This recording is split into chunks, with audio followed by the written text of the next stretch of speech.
being there. It's going to be, I'm trying to be short and concise, but I appreciate everybody to come in and join the session today. Just quick introduction about myself. My name is Annie He. I'm the Excella Program Manager in the City of Oakland. I joined the city in 2018, but Oakland actually adopted the Excella solution back in 2013, and we have been on the SaaS solution since the beginning. Very excited to be here.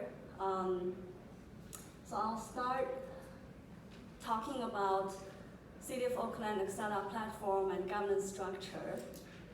And I will talk about this Reimagine One-Stop Shop permit initiative. It's really come out of the COVID. And finally, I will share some of success stories. Let's see. Well, quick introduction about City of Oakland. City of Oakland is the third largest city in the San Francisco Bay Area. It has a population of 440,000 as of census 2020. It has one of the busiest ports in North America. So it has a beautiful bay, it has an inland city and rolling hills on the east. City has richest culture and art that are rooted in the most diverse influx of different ethnic groups. If you were in the city of Oakland, you feel like you're in a little United Nation. People there speaks 125 different language dialects. So it's a very, very diverse city. We have a typical government structure of one mayor, 5 elected city councils, and they together steer city's direction. City of Oakland oversees the entire growth and development of the city, right? While ensuring the compliance of the municipal code, health and safety regulations, the land use laws and standards through the application review, the permit issuance, the inspection, and code enforcement processes. And we have on a yearly basis, our permit volume is about 67,000 permits or activities. And it can range from small projects such as home remodeling to the large-scale project, commercial buildings, multifamily residential development.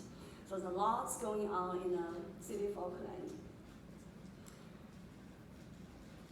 Here is our current Excella platform.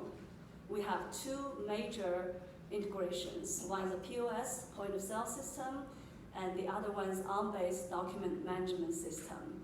We started the implementation of OnBase before COVID, and we finished during the COVID. It was a hard implementation. But we're glad we're able to finish it. But besides that, as you can tell, we use Excella automation as a platform. And we had custom apps built around that platform. Mostly our building inspection apps, building inspection scheduling apps that allow public to schedule the inspections. We also have 311 app, which cyclic fix we're building, allow people to file code compliance related cases, all of that. So we basically use Excella as a true platform and start building applications and leverage this enterprise platform. I believe in this conference I have 2 other coworkers. One was presenting the inspector app in the morning about something like meter release, and the other one is presenting tomorrow about fire inspector app. So I'm very proud we have 3 speakers in this conference.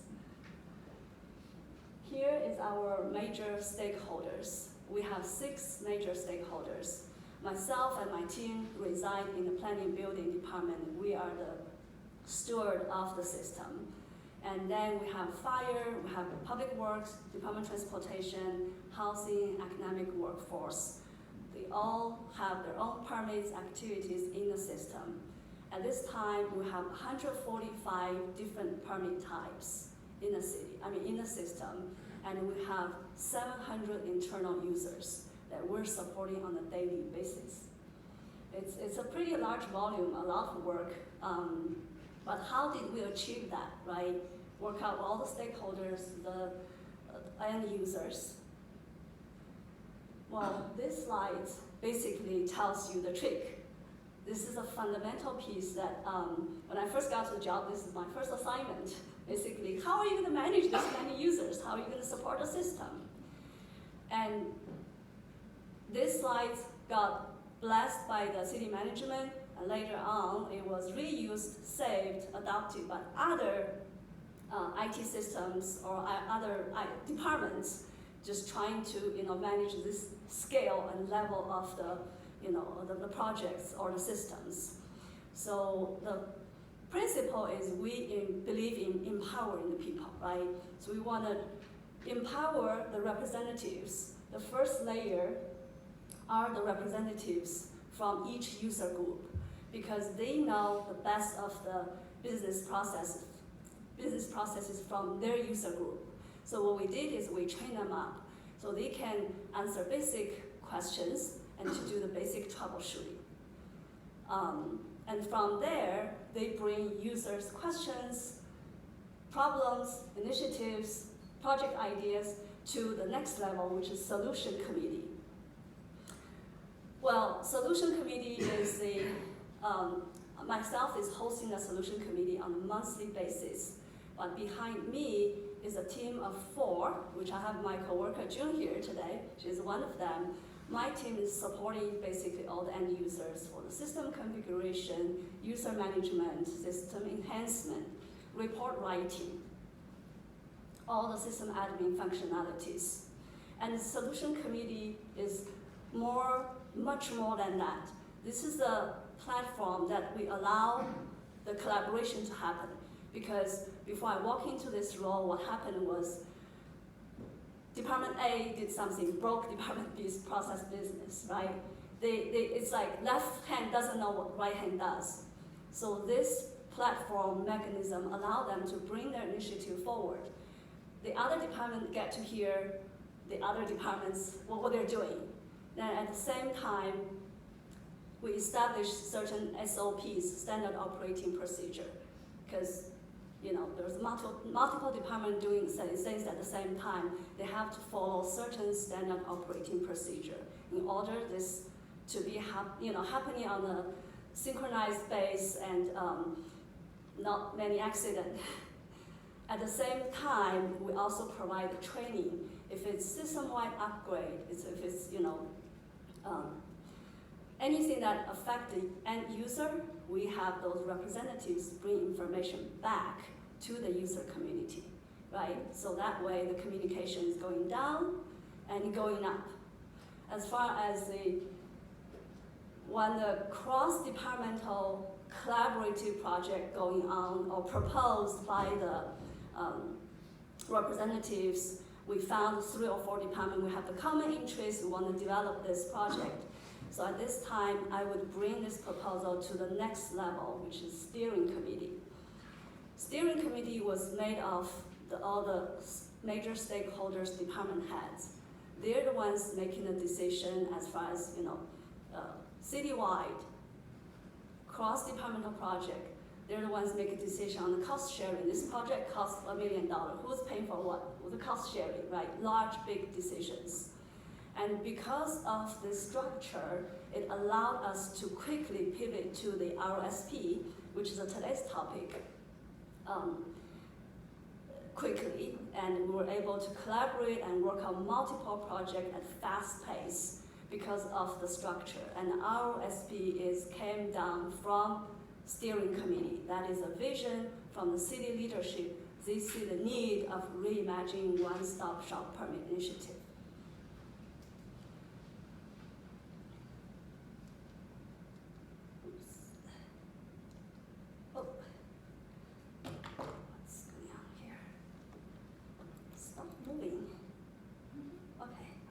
So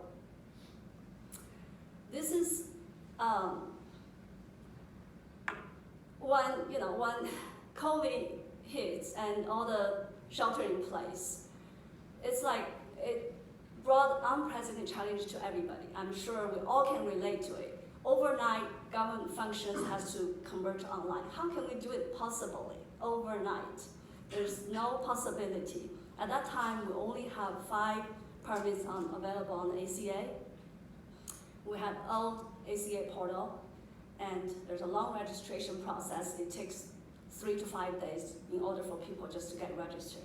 They have to get an account, they have to provide certain documentation, staff download, verify, link, activate their account. It's a long process just to get their online account going.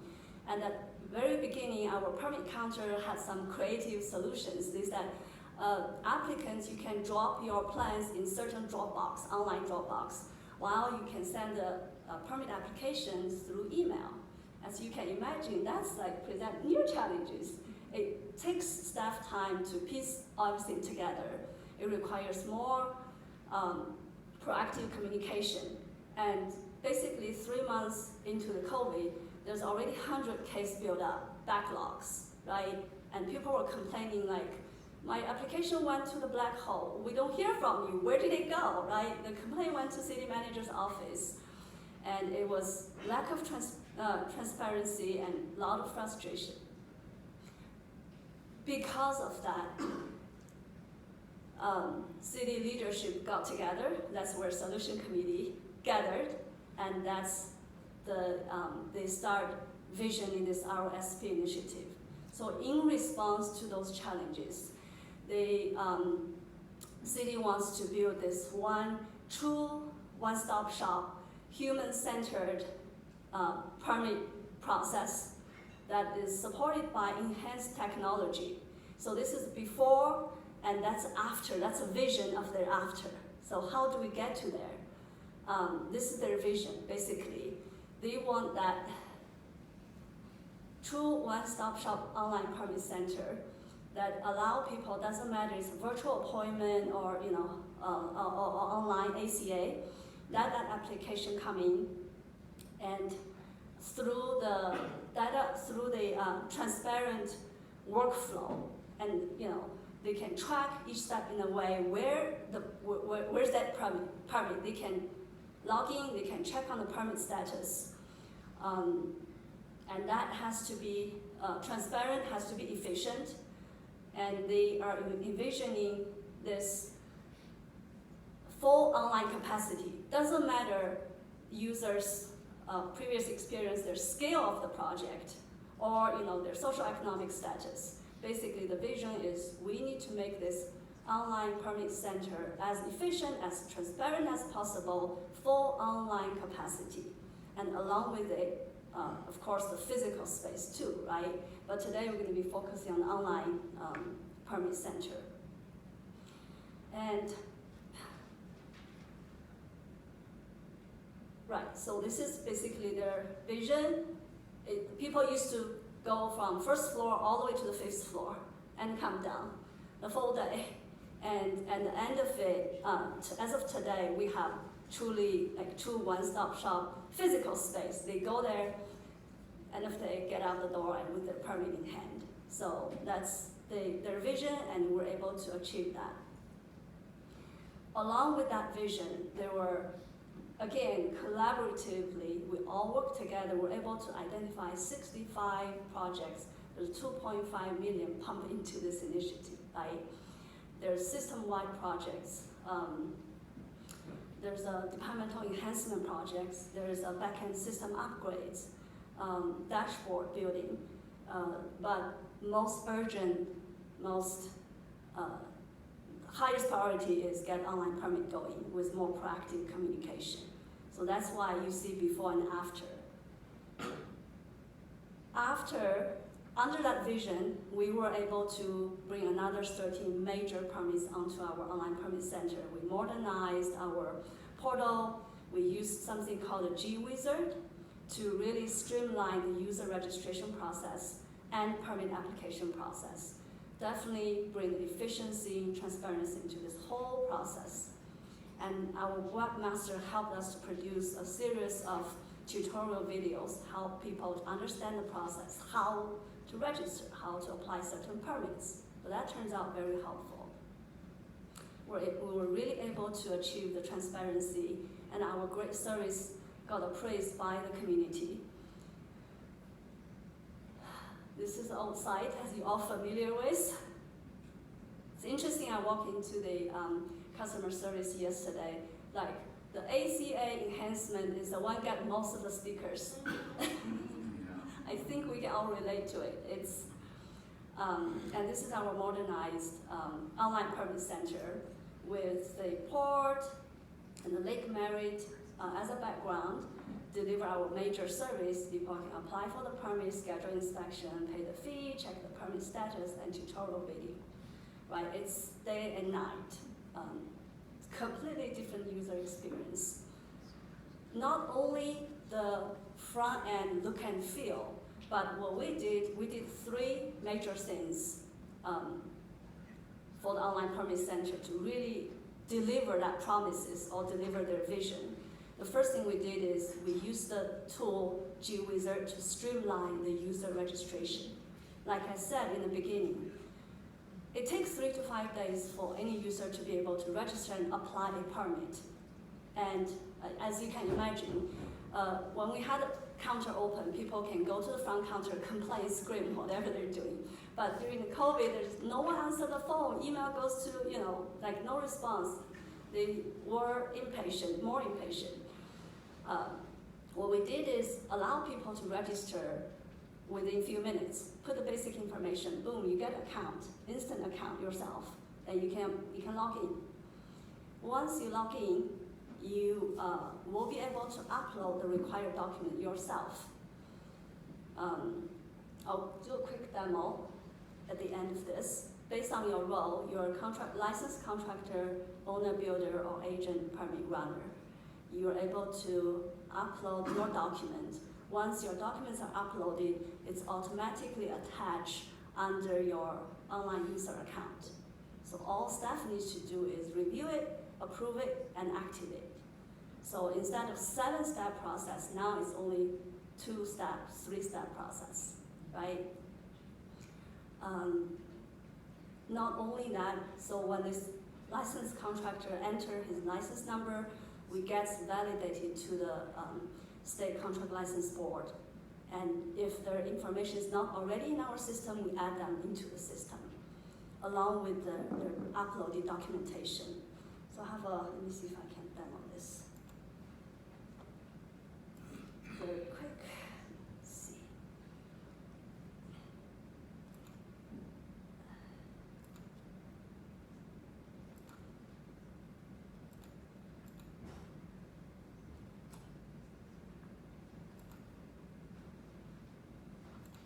So this is me logging. I got instant account within a minute. Then I log in and say, hey, click, are you a contractor, owner, builder, or agent runner? Then I click here to get additional access.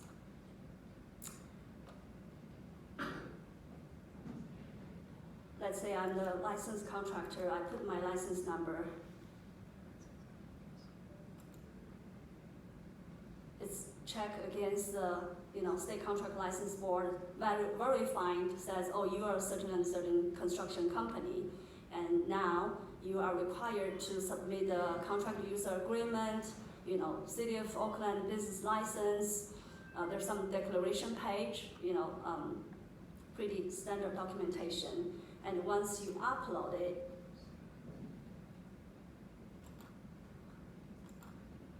you will be able to submit the document. And again, that document directly link under that contractor license number. So from there, basically, 3 to 5 days become 1 to 2 days, maximum 2 days. We're able to get people going and start applying the full list of the permits already.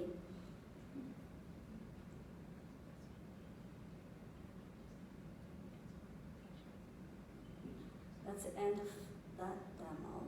Let's see.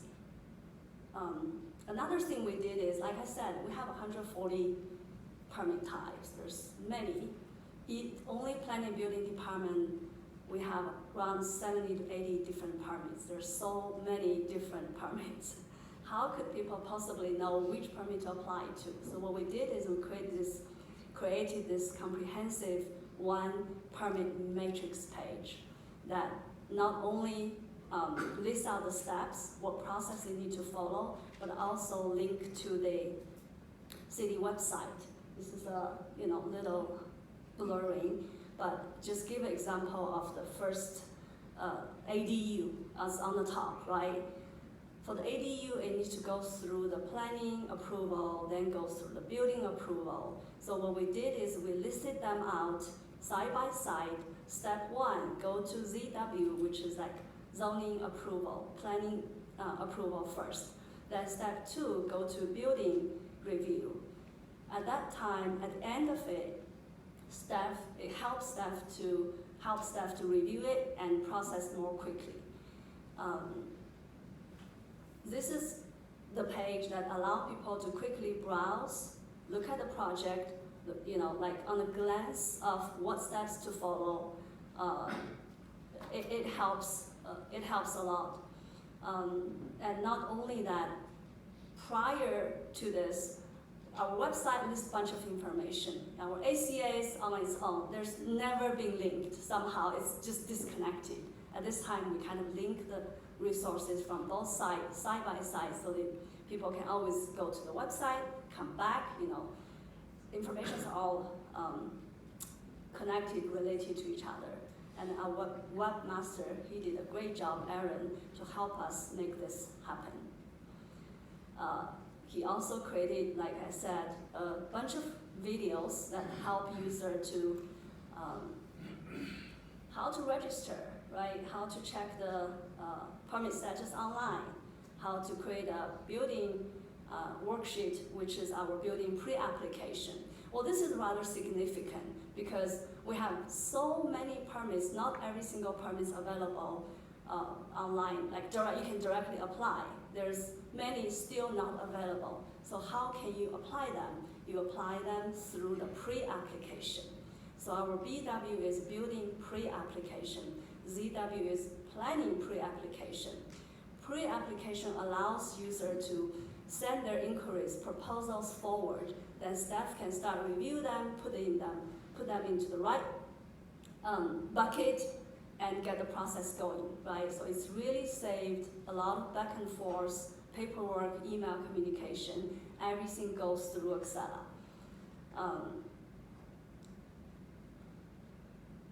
That was, again, turns out really, really helpful. Third thing we did was we, again, used the wizard tool, streamline the permit application process. It's quite interesting. If you're a contractor, you may know what permit you apply, but majority of people like you and I, we're the homeowner, especially during the COVID. People sat home, they found their house actually need more attention, right? More care. And there's remodeling projects like going, the volume went to 1/3, it spiked. But I myself will get lost. I don't know which permit to apply, but I do know my project. So this wizard tool was built for the homeowner like you and me. I know what project I'm going to do. It's a replacement of the window, or it's a re-roof. Starting from that perspective, this process basically handheld the end user step by step. Oh, you are doing the re-roof. This is a single family house. Here's a permit that you need to apply. Basically help them land to the appropriate permit type to reduce that confusion, lost. Let me see if I can do a quick demo here. This is another thing that we did. Something significant about this is also,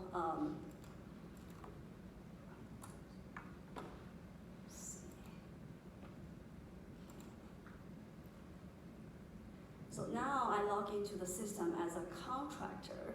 My online account has that contract license linked. And I'm coming here, I get lost. I don't know what to do. I'll just continue to wizard. And again, this page lists out the type of the project, right? It's a solar, it's a window replacement, kitchen remodeling, different type of projects. So if I continue with building, we also leverage the GIS feature.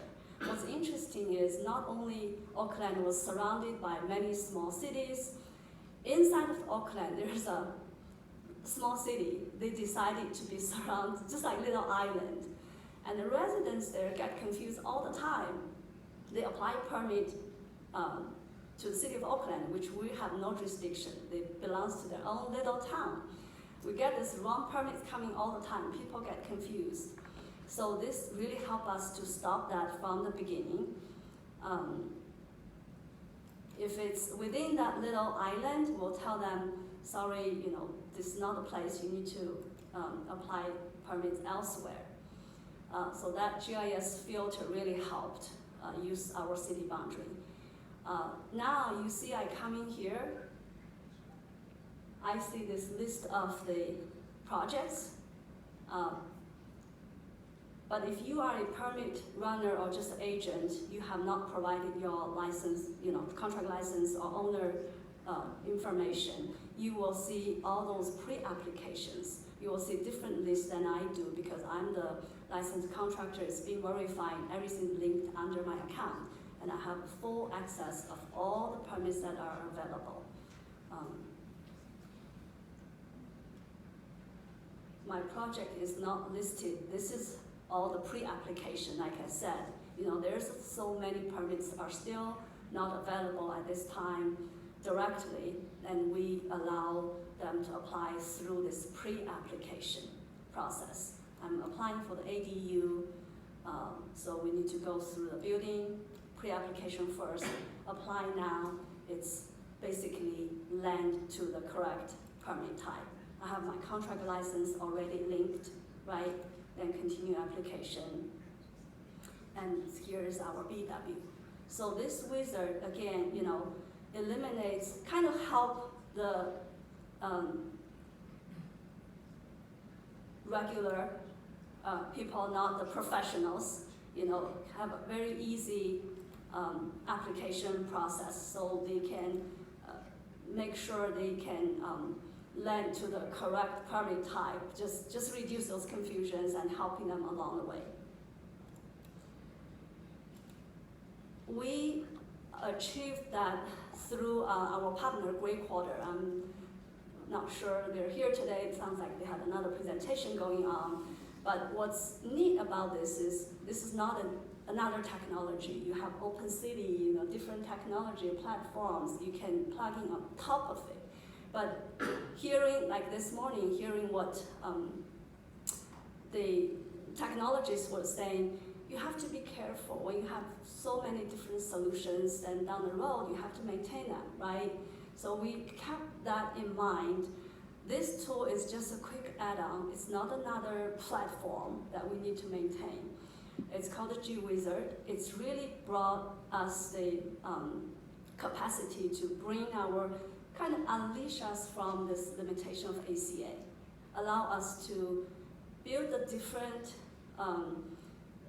we call it wizard, or different process, helping the customer. We can build different processes based on different use case scenario. Our economic workforce, they were asking for something like, if somebody wants to open a salon in a certain location, right?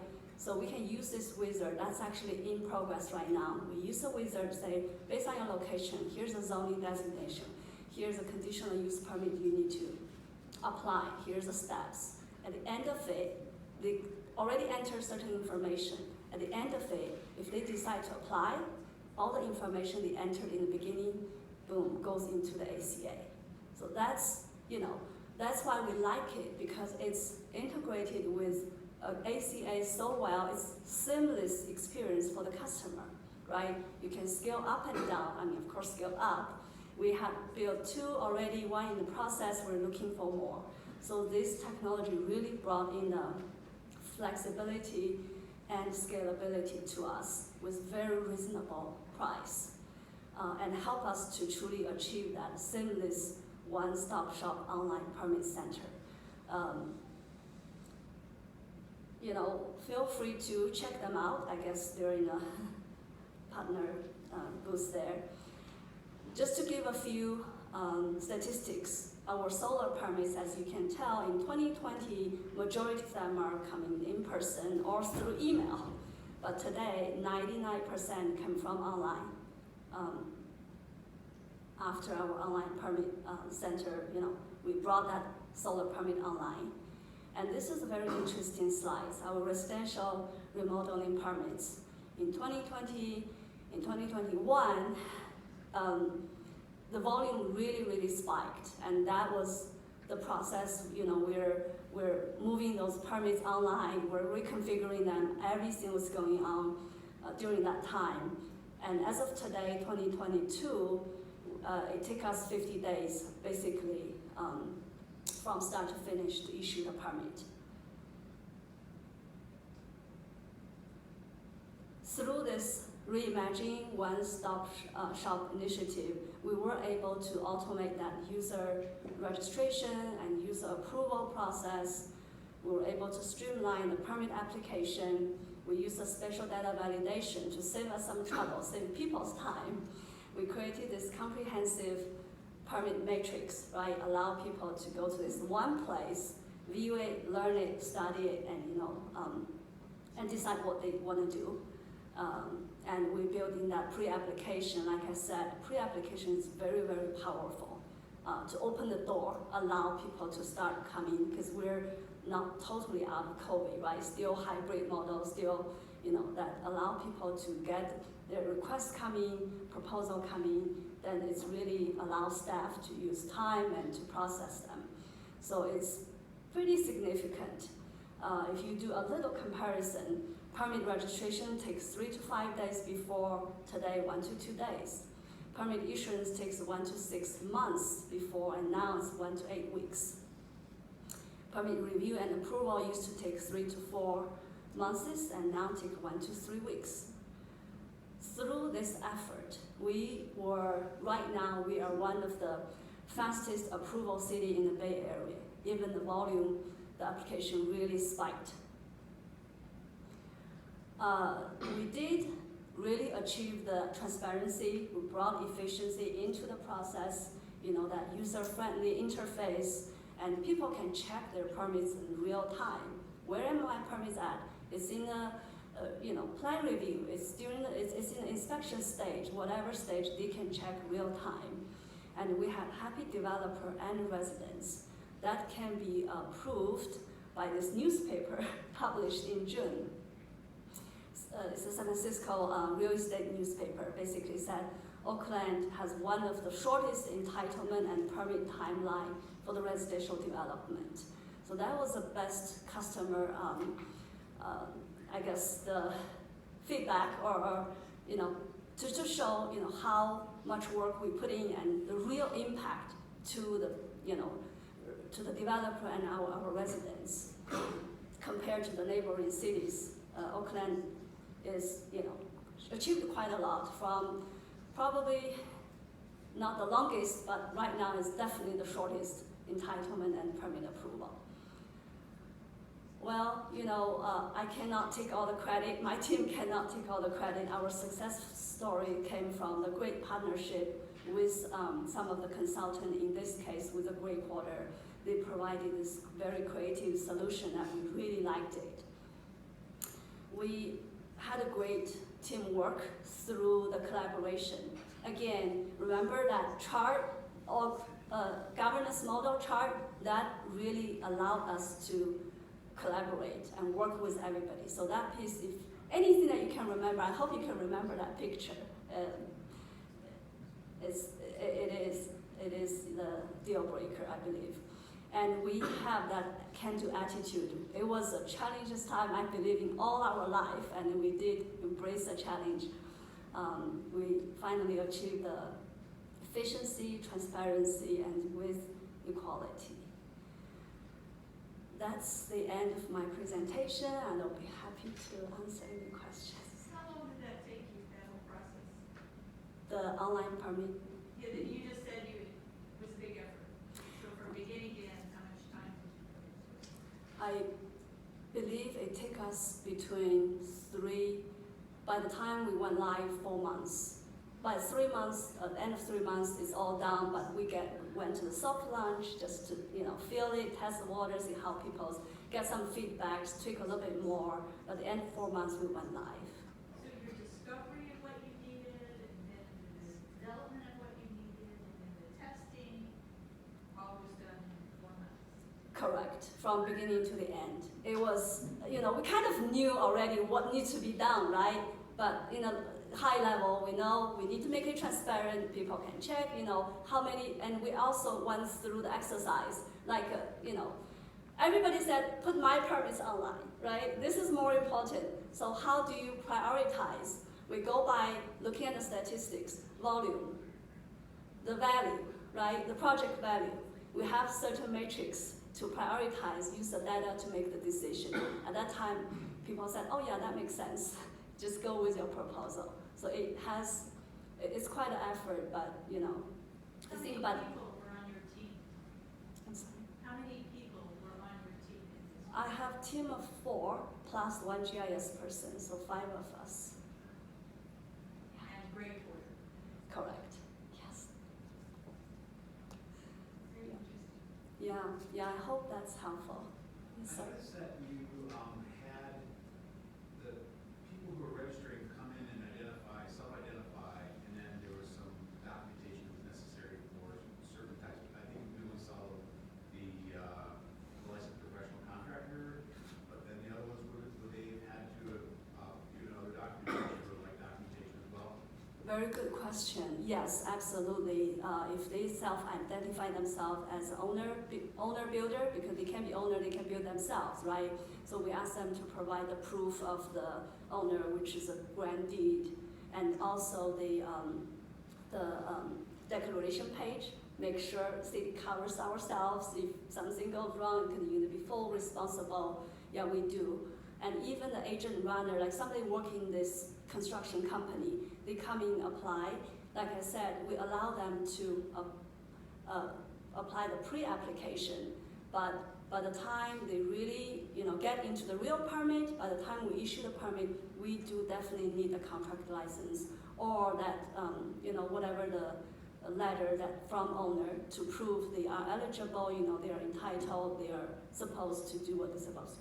So it's all gets the validation. Where did that idea to do that first come from? Because I don't know how many people in the room have a structure where the registration identifies the type of person coming in and in a way that takes the registration to be multiple days because you have to check the documentation. We don't do that, and Acela isn't set up to do that out of the box. What caused you to do that first? What was your thought process to get to that realization? Like validate people's documentation. Yeah. That's a very good question. Like I said, by the time I get into the office 2018, there's so many problems. I guess one of them is there people applying the permits that's not supposed to. They found all kinds of very interesting things. That's why they put that validation in process, like in place, to make sure. And another thing is we also require they submit a business license, right? I mean, they probably had business license a few years ago, but this contractor, if they want to apply permit again, they should get this year's business license. That's another revenue coming to the city, and even there's a different department, but we still need to work together, make sure, right? City revenue comes in, everybody is on the current status. Yeah, sure. So, that actually gave me another question, so I have two. No problem. The first one is, so that you can do that initial registration, is it just your building and planning and engineering, like public works departments using Acela? You don't have like business licensing or anybody else on the same Acela platform, or are the multiple departments sharing? Right now, we have 6 departments, but the business license is on something else. It's a different platform. I believe they did it like back in 2014, even earlier. So how does the registration, so for those other departments, they have to go through the same registration process where they declare themselves a licensed contractor, or is that unique to building? It depends, like public works, they have certain permits does require the contractor license, right? Because it has to be certain type of license. So they are the similar boat as a building, but other permits, they may not be that restrict. In that case, they go through the, we call it light registration, meaning they get instant account depending on the type of permit. If they don't need that licensed contractor, they can go ahead and apply. Like a fire department, they don't process a permit. All they do is inspection, right? The fire inspection, building inspection. So what they do is they allow people to quickly register within 1 minute. They get an account. Then they can just check they can check out certain information. But if you want to see your like vegetation inspection report, right, fire report at your house, at your backyard, you have to provide some of the document to prove you are the owner. People check somebody else's record, It's quite interesting. It brought to the city manager's office, because in the beginning we kind of like, it won't happen, it's like let everybody check, but pretty soon it came down to us that you need to put some check in there, validation in there, and there's lawyers live on the hills that I don't want anybody to see my inspection report. So we kind of, again, based on the user feedback, we kind of tweak here and there, based on their, whatever happened on the ground, the real needs are. We're kind of trying to custom and, fit that. And then the second question I had was about the wizard. You were calling it G Wizard. Is that something, but that's a little add-on that Gray Porter built for you? It's not like you used an existing plug and play. It was, you're going to build this little custom wizard? I believe the G Wizard is it's a small add-on. It's like plug and play. It's so customizable. Again, based on your business process, you need for this purpose, for different purpose, they kind of build for you, customize it for you, and plug it in. So the beauty of it, remember I mentioned the cost-benefit analysis? What we end up doing is we bought this, how many, they had this certain number, like 100 transactions, or they gave you this bracket number. So we bought this, let's say 100 transactions. And right now we're only using 50. So we can use a little more to scale up with a very reasonable price, right? So that's where I say it's flexible and it can tailor to fit your needs, whatever business process that you're using. Our economic workforce, they need to have some kind of, more like a quotation. Like people want to build a salon, they want to know the process. They even give the price value, how much it's going to cost you to get the license, right? So we are in the process of building that using the G Wizard. Estimation tool. I can find as a machinist calculator when I Google it. It's G Whiz. Oh, G Whiz, thank you. Go to Department of Building and see. Yeah. Oh, they're here. Ah, thank you. Thank you very much. Yes, sure. Yeah, so I saw on one of your slides that you have OnBase also tied in with Excella. And is that for records, archiving and whatnot? How are they communicating for you guys? I mean, is it, because I saw you had an arrow both ways, like Excella's communicating with OnBase and OnBase communicating with Excella. Is that, I mean, I know that our city clerk's office has brought it to our attention that they might be able to tie that in, and their biggest concern is records requests, right? We've hesitated just because, we don't want all that information just out to the public, sort of thing, because they were talking about making OnBase public access, giving public access. So how are you guys using that link? Very good question. It's quite interesting. OnBase being its own document management system, right? City leadership a few years ago, they had these visions like, let's entire city, records, whichever department, let's use this one document management system. I believe they're working with the records, working with different departments. As far as Excella goes, We did not like the idea in the beginning, really, because Axela has ADS, right? It's like part of Axela. You don't worry much. It's 99% time it's up. And we went through quite some effort just to integrate with OnBase. It was a limitation from both systems.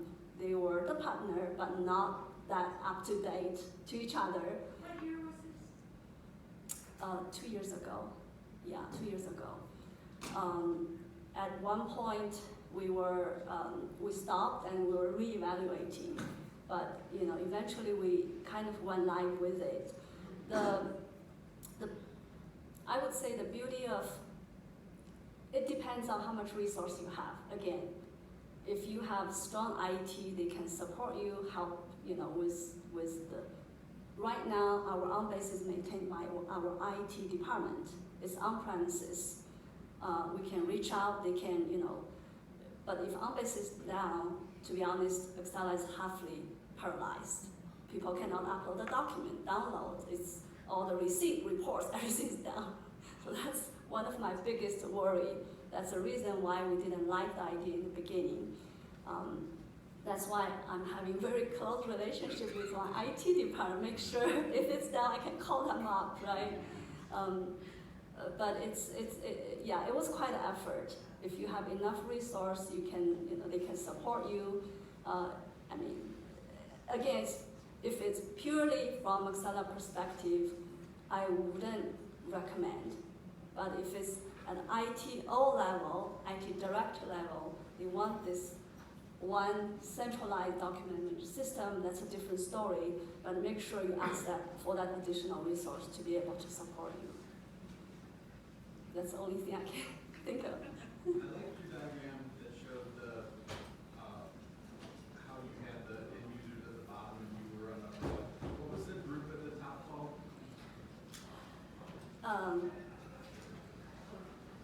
Steering committee. Steering committee. So yeah. Were they, when you said those were department heads, so one of the things that we have to do is it's one thing for us to suggest technology and best practices. It's another thing for people who are actually the end users to actually want to do the work. Did it help having the department heads give buy-in to the thing and say, and deputize the people underneath them that would do the work? Did that help clear a path for you? I definitely believe so, because this structure was blessed by the city leadership, city manager, right?